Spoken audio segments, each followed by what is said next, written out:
The first time time broke, I didn't realize it had happened. It was an ordinary morning, too ordinary to deserve what followed. The city outside our apartment window was wrapped in pale winter sunlight, the kind that makes everything look honest even when it isn't. Cars moved in slow, predictable lines. People hurried to jobs they pretended to love. And inside our small but carefully decorated apartment, my fiancée stood in front of the mirror, fastening the silver necklace I had given her the night I proposed. Aurelia. She looked perfect. She always did. Long dark hair falling over her shoulders, eyes sharp yet gentle, lips curved in a half-smile that made you believe she knew secrets about the universe, and forgave it anyway. "Do you think I'm overdressed?" she asked, turning slightly so the light caught the gem at her collarbone. I smiled. "For coffee with an old friend? Probably. But that's you." She laughed softly. That laugh had once been my anchor, the sound that convinced me I was standing in the right timeline, the right life. If I had known that was the last normal laugh I would hear from her, I would have memorized it. She grabbed her coat, kissed my cheek, and paused at the door. "I'll be back before dinner." "Take your time," I said. "I'll start working on the seating chart for the wedding." For a moment, something flickered in her eyes. A hesitation so small I dismissed it as nerves. Weddings did that to people. "Don't stay up too late," she said. And then she was gone.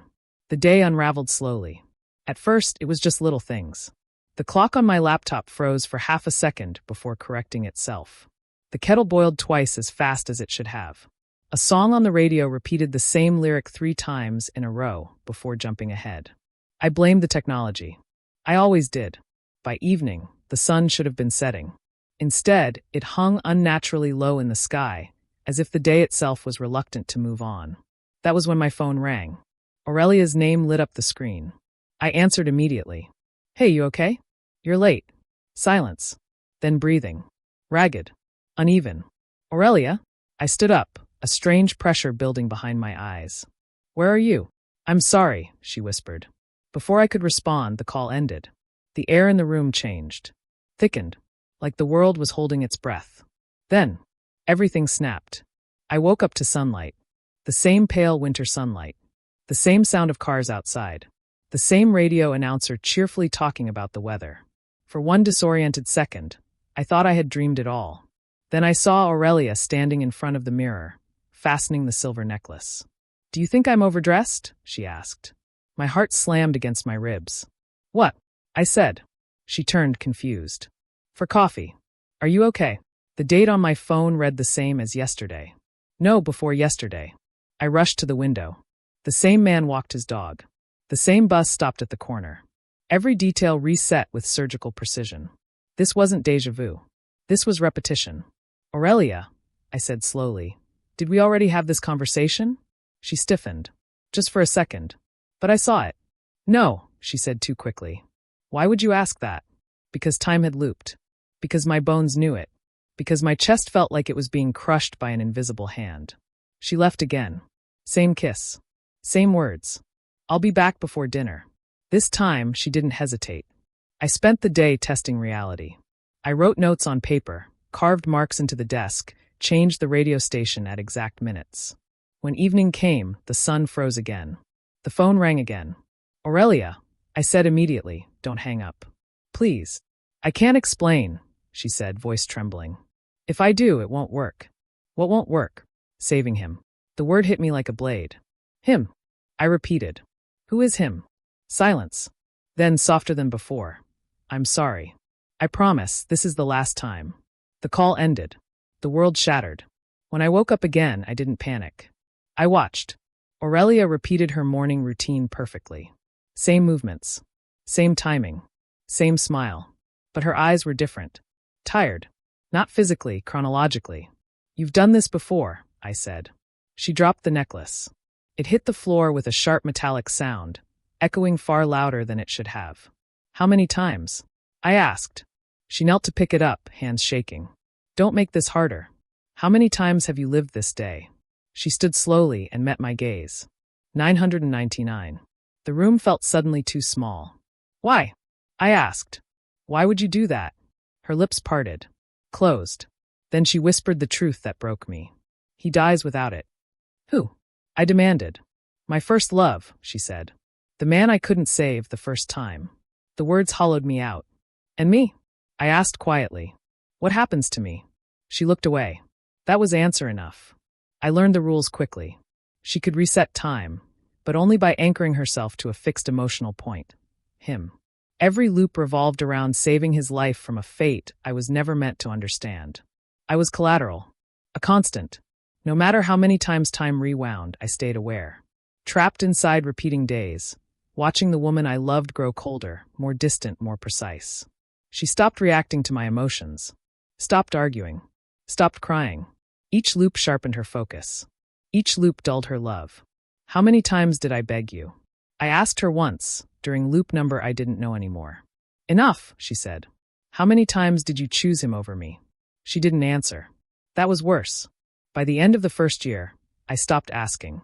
By the second year, I stopped hoping. By the third year, I understood the cruelest truth of all. Time broke for her. But it imprisoned me. She was moving forward through timelines, refining her choices, perfecting her outcome. I was stuck in the shadow of her decision, watching my own future dissolve again and again. On the final loop before everything changed, I looked at her across the breakfast table. You'll save him, I said. Yes, she replied. And then what? I asked. Do you finally stop? She hesitated. Just like the first day. I don't know, she said. That was the moment I realized. Even if she succeeded, there was no timeline left where I won. And somewhere deep inside the machinery of time, something else was starting to watch us. Something that didn't like being used. By the 10th reset, I stopped counting days. By the 50th, I stopped believing time was something natural. By the 100th, I understood the truth no one ever warns you about. When time bends for one person, it breaks everyone else. Aurelia remembered every loop. I remembered every loop. But we remembered them differently. For her, each reset was a calculation. For me, each reset was a wound reopening. The first few times, she still tried to pretend. She cooked breakfast. She asked about my work. She kissed my cheek before leaving.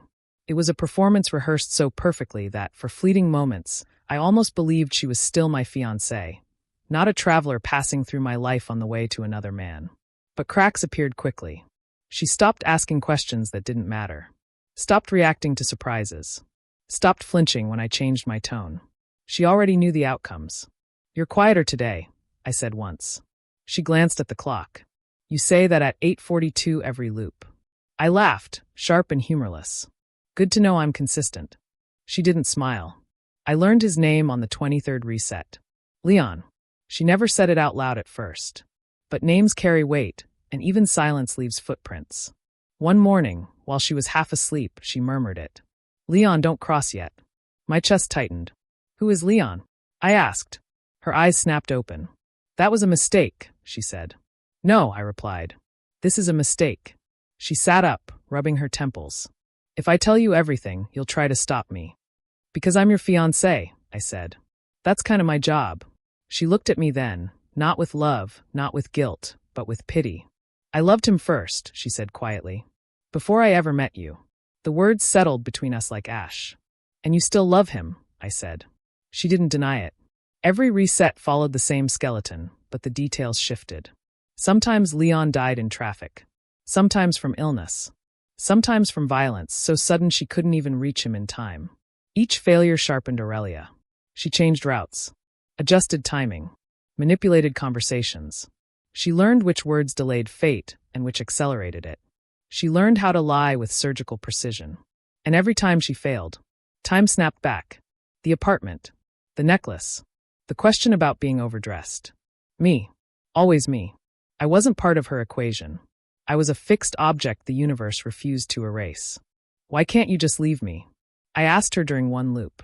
If I'm not important, why not remove me? She froze. I tried, she said. My stomach dropped. Tried what? On reset 312, she said slowly. I avoided meeting you. The room felt suddenly colder. And time rejected it, she said. The loop destabilized. Reality started tearing. People disappeared. Buildings collapsed where they shouldn't exist. So I'm what? I whispered. An anchor? Yes, she said. A constant. I laughed bitterly. Congratulations. I'm the universe's emotional dead weight. She flinched. That was the first sign she still cared. By reset 400, Aurelia stopped pretending to come home on time. By reset 500, she stopped apologizing. By reset 600, she stopped looking me in the eyes when she left. I watched her transform from the woman I proposed to into something sharper, colder, almost divine in her certainty. Time obeyed her, but it demanded payment. And she paid it with me. One night, if night even meant anything anymore, I followed her. I had never done that before. I didn't know why that loop felt different. Maybe desperation has its own intuition. She met Leon in a quiet cafe near the river. He was ordinary, not cruel, not dazzling, just human. That hurt more than if he had been extraordinary. He smiled when he saw her, relief flooding his face. "You made it." "Of course," she said softly. She touched his hand. I felt it like a physical blow. She never touched mine like that anymore. "Are you sure this works?" Leon asked. She nodded. "I've tested every variable." "Every variable?" he asked. Her eyes flicked away for a fraction of a second. "Yes," she said. I stepped back before they could see me. For the first time, hatred flickered, not toward Leon, but toward her. She wasn't choosing him once. She was choosing him 999 times. Around reset 700, something started pushing back. Small anomalies at first. Clocks desynchronized. Shadows lagged behind their owners. Voices echoed before words were spoken. I noticed them before Aurelia did. "You feel that, right?" I asked her one morning. She stiffened. "What?" "The loop's degrading," I said. "Time's getting tired." She frowned. "That's impossible." "So is rewinding the universe," I replied. That night, she came home shaken. "It didn't reset cleanly," she admitted. "There was resistance." "From what?" I asked. She hesitated. "From something." For the first time, fear entered her voice, not fear of losing Leon, but fear of consequences. "You're not supposed to do this forever," I said. She looked at me, eyes bloodshot from loops without sleep. "I only need one perfect outcome," she whispered. "And after that?" I asked. She didn't answer. Reset 888 was the worst. Leon lived longer than ever before. Weeks passed. Then months. I started to believe, against my will, that she had finally done it. She smiled more. Relaxed. Even spoke to me again. "I might be done," she said one evening. My heart betrayed me. "Really?" "Yes," she said. "This timeline is stable." For the first time in years, I let myself imagine a future. Then Leon died in his sleep. No warning. No anomaly. Just gone. Aurelia screamed. Not cried, screamed. Time shattered so violently the reset threw me against the wall. When the day restarted again, she didn't even look human anymore. Reset 999 began in silence. No music. No birds.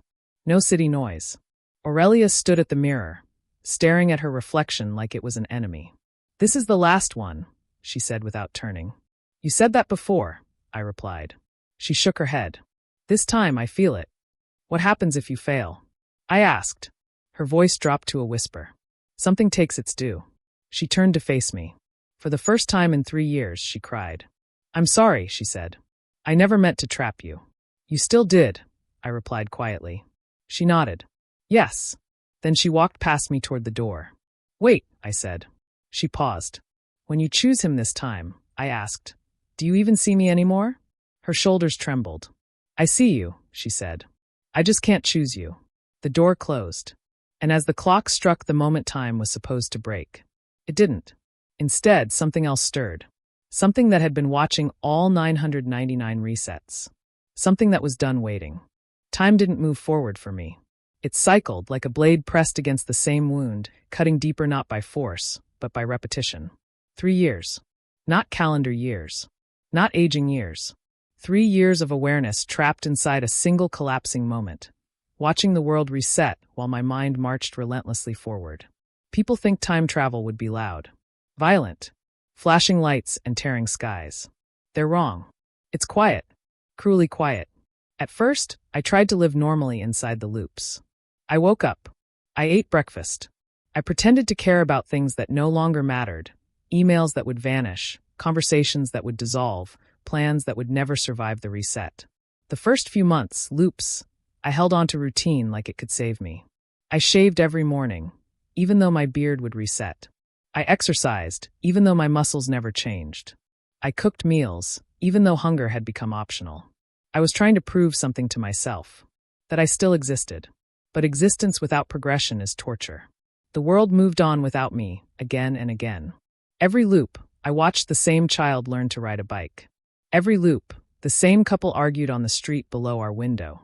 Every loop, the same old man fed pigeons at precisely 9:17 a.m. They never remembered. I remembered everything. Their lives advanced emotionally, then were ripped backward like a film reel snapped by unseen hands. I became a ghost haunting a day that refused to die. Once I tried to warn someone. A woman at the cafe dropped her cup every single loop at exactly noon. Before it happened, I said, "Careful." She looked startled. The cup still fell. She laughed nervously and said, "Guess you're psychic." Next loop, she didn't recognize me. That was when it finally sank in. No matter what I did, no matter how deeply I interacted, I would always be erased. Aurelia adapted faster than I did. By the time I was still trying to preserve my sanity with habits, she had already optimized detachment. She stopped wasting energy on unnecessary conversations. Stopped reacting emotionally to anything not tied to Leon's survival. Stopped treating the world like it was real, including me. Sometimes she would disappear for entire loops, testing variations where she avoided our apartment completely. She knew I'd still be there next reset. Waiting, like a fixed coordinate in a broken equation. "You don't have to stay," I told her once. She didn't even look up from adjusting her schedule. "I do." "No," I corrected. "You choose to." She paused. "There's a difference." "There really isn't." I tried to leave. That was my breaking point. On one loop, instead of staying in the apartment, I packed a bag and walked north. Just kept walking. No destination. No plan. Just movement. I walked until my feet bled. Until the city thinned into industrial skeletons. Until streets turned into roads and roads into nothing. For the first time in years, I felt almost free. Then the sun froze. The air thickened. Reality shuddered. And I woke up back in bed. The apartment. The necklace. Aurelia in front of the mirror. "You can't escape," she said softly, as if reading my thoughts. "How do you know?" I asked. "Because the loop requires you," she replied. "You're tied to me." I stared at her. "Or you're tied to me." She didn't answer. But her silence felt heavier than agreement. Isolation changes the shape of a person. Without consequences, morality erodes. Without future, meaning decays. I started testing myself, seeing how far I could go before I felt nothing. I shouted at strangers. I lied with no purpose. I broke things just to hear the sound. Nothing mattered. Everything reset. The scariest part wasn't that I could do terrible things. It was that I didn't want it anymore. Apathy was worse than rage.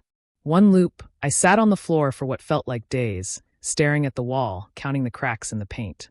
When the reset came, I didn't even flinch. That's when I realized something horrifying. Time wasn't just trapping me. It was hollowing me out. I aged without aging. My body stayed the same, but my mind carried the weight of years that had nowhere to go. I remembered conversations from loops so old they felt like past lives. I remembered versions of Aurelia that no longer existed, even within the loops. She used to cry after resets. Then she stopped. She used to hesitate at the door. Then she didn't. She used to look at me like I mattered. Now she looked through me, like I was a reflection she couldn't quite erase. "How long has it been for you?" I asked her once. She thought for a moment. "Hard to say. Time doesn't stack for me the way it does for you." "So I'm aging faster," I said. "Yes," she replied quietly. "And you're okay with that?" Her jaw tightened. "I don't have a choice." That lie hurt more than the truth. The world outside kept moving in fragments. I saw news headlines repeat. Markets crash and recover endlessly. Storms form, destroy, and vanish like nothing happened. History lost its weight. Tragedy lost permanence. If everything resets, does anything really die? Yes. People like me. I died slowly, through erosion, not impact. Around what I mentally marked as the end of the second year, I stopped seeing Aurelia as my fiancée. Not because I hated her. Because she wasn't her anymore. She had become something else. Someone shaped by infinite retries, by perfecting outcomes at the cost of empathy. She spoke like a strategist. Moved like a machine. Loved like a memory. One night, I asked her a question I had avoided for a long time. "If Leon survives," I said, "what happens to us?" She didn't answer immediately. Then, "There is no us after this." I nodded. Strangely, it didn't hurt the way I expected. Pain requires hope. I didn't have any left. The third year was the quietest. I stopped fighting the loop. Instead, I observed it. I watched the patterns, the stress points, the moments where reality hesitated. And I noticed something Aurelia hadn't, or refused to. The loop wasn't centered on Leon. It was centered on me, on my awareness, on my suffering, on my unwillingness to reset. Time didn't keep repeating because she failed. It repeated because I endured. I was the pressure keeping the cycle alive. And if that was true, then maybe I wasn't just a prisoner. Maybe I was the key. On the morning that marked what I internally called 3 years, I looked at Aurelia across the breakfast table. "You think the world is moving on without me," I said. She didn't look up. "It is." "No," I corrected. "It's waiting." She frowned. "For what?" "For the moment I stop being useful," I said. She finally met my eyes. For the first time in a long while, uncertainty flickered across her face. That's when I knew. The world hadn't forgotten me. It had been watching, counting, waiting for the man trapped in time to decide what he was willing to break. And when that moment came, time wouldn't reset. It would answer. There is a special kind of pain reserved for spectators. Not the pain of loss, but the pain of watching someone choose to lose you, repeatedly, with perfect clarity. That was my role. Not lover. Not partner. Not even rival. I was the witness. The first time I actually saw her save him, I threw up afterward. It wasn't dramatic. No explosions. No divine light ripping through the sky. Just a moment, quiet, precise, intentional. Leon was supposed to cross the street too early. A truck would run the red light. Every previous loop, Aurelia arrived seconds too late. This time, she grabbed his wrist. Hard. "Wait," she said. He laughed. "What?" The truck roared past. Wind rushed. Death missed by less than a meter. Leon stared at her, shaken. "You just saved my life." She smiled, the smile I used to think was mine. "I know," she said. I was standing across the street. Invisible. I learned the choreography of salvation. Aurelia didn't just react, she composed outcomes. She memorized timings down to heartbeats. She mapped streets like veins. She cataloged Leon's habits with obsessive devotion. If he got sick, she adjusted diet and exposure weeks in advance. If violence followed him, she redirected aggressors with lies and distractions. If fate became subtle, she became subtler. She wasn't fighting destiny anymore. She was editing it. And every successful edit carved a little more of her away. At first, she told me what she was doing, as if transparency would soften betrayal. "Today I delayed him by 2 minutes," she said once, removing her coat. I nodded. "Did it work?" "Yes." "Good," I replied automatically. She stopped walking. "You don't sound angry." "I'm tired," I said. "Anger takes energy." She studied my face like she was looking for cracks. There were none left. The hardest part wasn't watching her save him. It was watching how she looked afterward. Relief. Warmth. Purpose. Emotions she no longer shared with me. When she returned home after a successful save, she moved lighter, like gravity had loosened its grip. Sometimes she even hummed. That hurt more than any argument ever could. "You never hum with me anymore," I said one night. She froze. "I don't notice when I do it," she replied. That was the truth. Joy had stopped associating itself with my presence. Leon trusted her completely. Why wouldn't he? She was always there at the right moment. Always knew what to say. Always arrived before disaster. To him, she was miraculous. To me, she was methodical. I watched their bond strengthen across loops, small gestures accumulating even though he never remembered past versions. She remembered all of them. Every smile he gave her carried the weight of hundreds she'd already collected. "You love him more every time, don't you?" I asked once. She didn't deny it. "That's not fair," I said. "He only gets one version of you." She looked at me then, sharp, defensive. "And you get all of me." I laughed quietly. "No, I get what's left." Sometimes she failed. Those were the worst loops. If Leon died violently, Aurelia broke. She screamed. She shook. She begged time itself to take her instead. I held her during those moments, not because she asked, but because muscle memory still existed somewhere inside me. She cried into my shoulder like she used to. For a few minutes, she was my fiancée again. Then the reset came, and the version of her that remembered that moment was gone. Only I carried it forward. I carried everything forward. Eventually, she stopped letting me see the saves. She altered routes so I wouldn't be nearby. adjusted schedules so I stayed behind. Why? I asked. Because you look at me like I'm doing something wrong, she said. You are, I replied. She flinched but didn't stop. That was when I understood something terrifying. She wasn't cruel. She was convinced. Conviction is stronger than love. As loops stacked, the saves became cleaner. No hesitation. No shaking hands. No emotional spillover. She learned to detach during the act. Save him. Confirm survival. Move on. Efficiency replaced feeling. Ironically, that made it worse. Because now she wasn't choosing him out of love. She was choosing him out of principle. And principles don't compromise. I started measuring time differently. Not by days, but by saves. The 300th save felt numb. The 500th felt distant. The 700th felt wrong. Reality began reacting. Sometimes Leon would pause after surviving, frowning, like something didn't add up. You ever get the feeling, he said once, that I've almost died before? Aurelia's smile faltered. Everyone feels that. He nodded slowly, but didn't look convinced. That scared her more than any failure. Memory leakage, she muttered afterward. That shouldn't happen. Maybe time doesn't like being rewritten, I suggested. She snapped. Time doesn't get a vote. She was wrong. Watching her choose him again and again changed me. Love turned into observation. Hope turned into analysis. Pain turned into distance. I began seeing her the way she saw the timeline, as something to be understood, not trusted.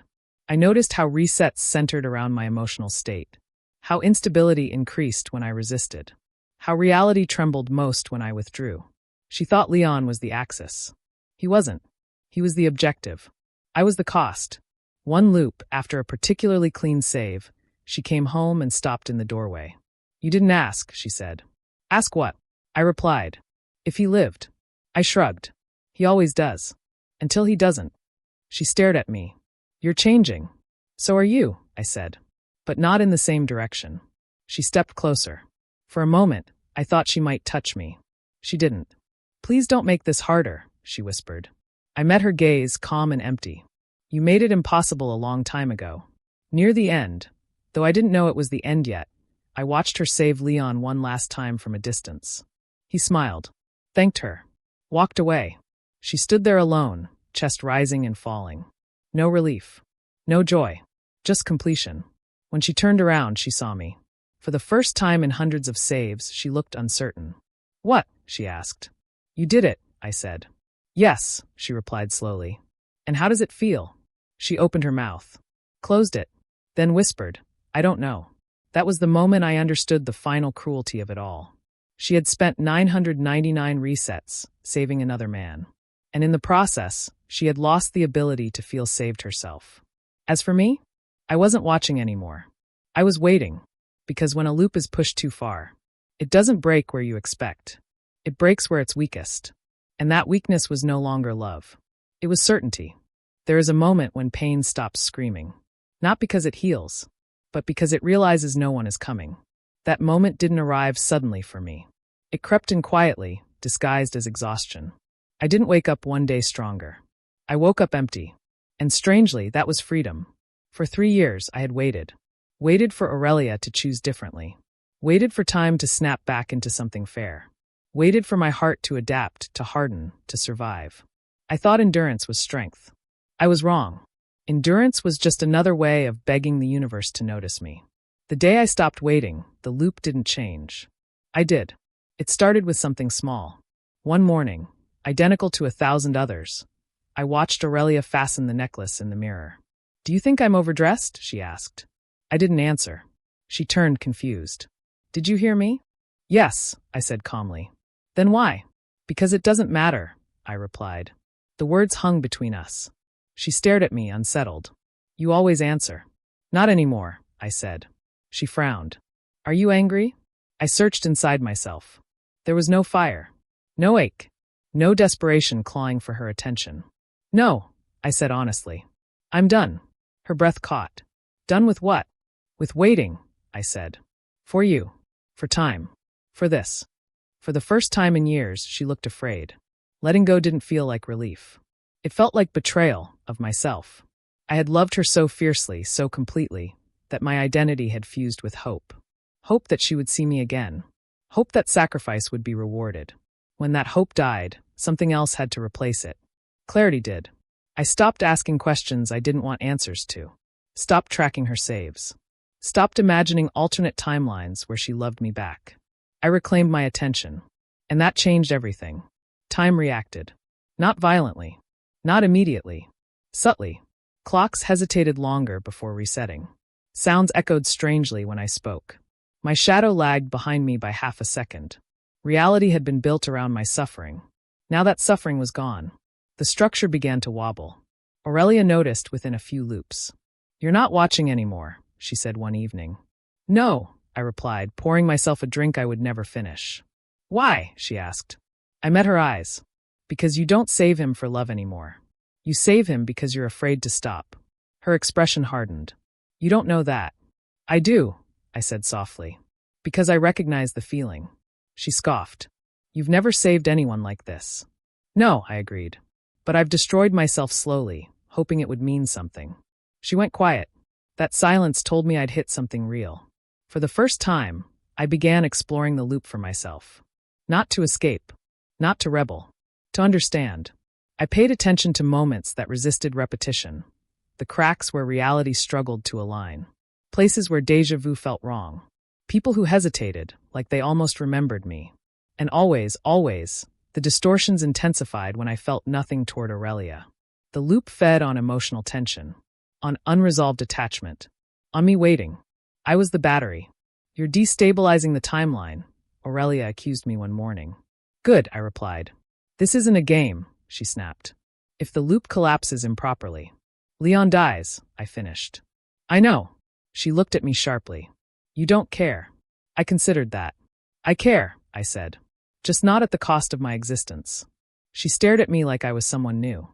Maybe I was. That night, for the first time in 3 years, I dreamed. Not of resets. Not of Aurelia. Not of Leon dying. I dreamed of movement. Of walking forward and not being pulled back. When I woke up, my heart didn't ache. It was quiet. Whole. The next reset didn't trigger immediately. The day stretched longer than usual. The sun dipped, then continued dipping. Aurelia noticed too. "This shouldn't be happening," she whispered, checking every device. "You're losing control," I said gently. "No," she insisted. "I just need to focus harder." That was the problem. The harder she clung, the weaker time became. She confronted me that evening. "Whatever you're doing," she said, voice shaking, "stop." I shook my head. "I'm not doing anything." "You are," she said desperately.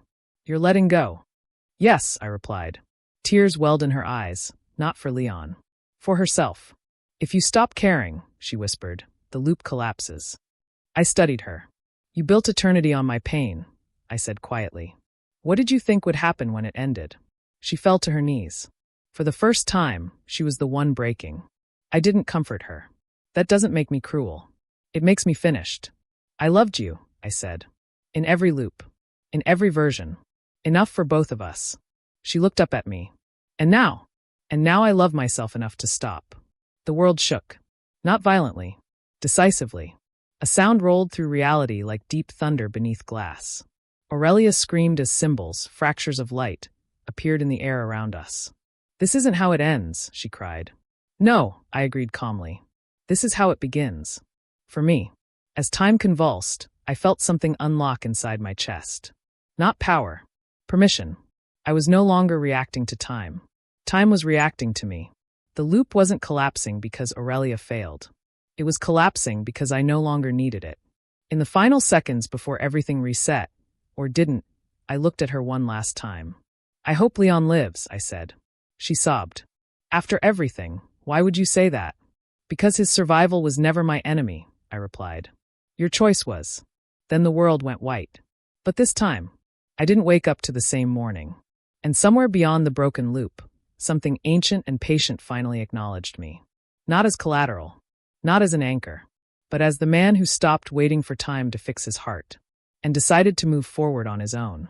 The world didn't restart. That was the first thing I noticed. No pale winter sunlight snapping back into place. No familiar radio voice cheerfully repeating the weather.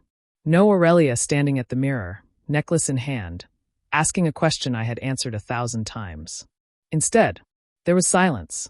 Not the fragile silence of a paused moment, but the deep, settled quiet of something that had finished. I opened my eyes, and for the first time in 3 years, time moved forward. I was lying on the floor of the apartment, but it felt wrong. Dust had gathered in places that were always clean before. The air smelled stale. Old. The clock on the wall ticked. Once. Twice. I laughed. A short, broken sound that surprised even me. It hadn't reset. My hands trembled as I pushed myself up. My body felt heavier, real. Muscles complained. Joints protested. Pain existed again. I welcomed it. Pain meant consequence. Consequence meant life. I staggered to the window. Outside, the street was different. Not drastically, but unmistakably. The man with the dog wasn't there. The bus arrived late. The couple who always argued were laughing. The world had advanced without asking my permission. And somehow, that didn't hurt. Aurelia was gone.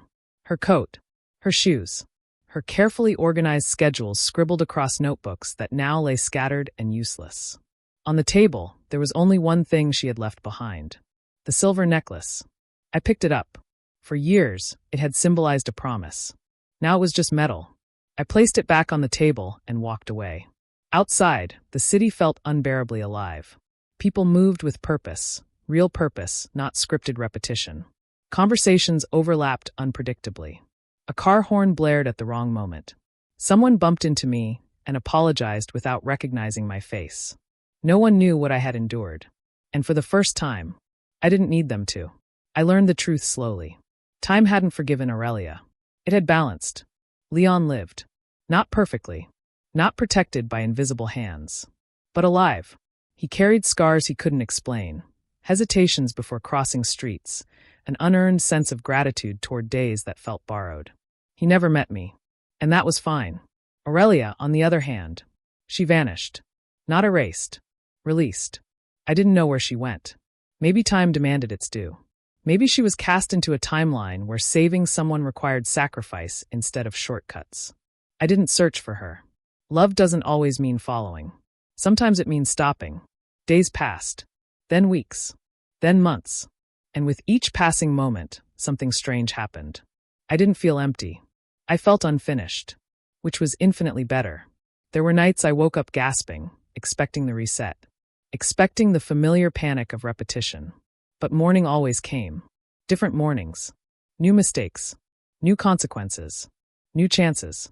I learned how to fail again, and not be erased for it. I learned how to want without bargaining with time. I learned how to be selfish in the healthiest way possible. One evening, as the sun dipped below the skyline, truly dipped, without freezing, I realized something profound. I had never actually chosen my life before. I had drifted into it. Settled into love. Accepted happiness like it was something temporary that could be revoked. Aurelia hadn't stolen my future. I had handed it over, believing love meant surrender. I was wrong. Love without selfhood is just delayed abandonment. I didn't hate her. That surprised me most of all. Hatred requires attachment. I had let go. Time still felt different to me. I noticed things others didn't, small hesitations in reality, moments where probability bent ever so slightly. The loop had left fingerprints on my perception. Time had learned me. And I had learned it. I didn't exploit that knowledge. I respected it. Because I understood now. Time isn't a tool. It's a conversation. And for 3 years, I had been screaming. Now I listened. On the anniversary of the day everything broke, I returned to the apartment one last time. The landlord was renovating. Walls stripped. Floors bare. I stood in the empty living room where I had once waited endlessly for a woman who never came back the same way twice. I didn't feel anger. I felt closure. I choose myself, I said aloud. The words didn't echo. They didn't need to. As I left, I felt it. A presence. Not threatening. Not demanding. Observing. The same ancient attention that had watched the loops stack and fracture. This time it felt satisfied. Time had tested me. Not to see how long I could endure, but to see when I would stop accepting less than existence. I walked into the future without looking back. No guarantees. No safety net. No resets. Just forward motion. Just choice. And for the first time in any timeline, the life ahead of me was mine.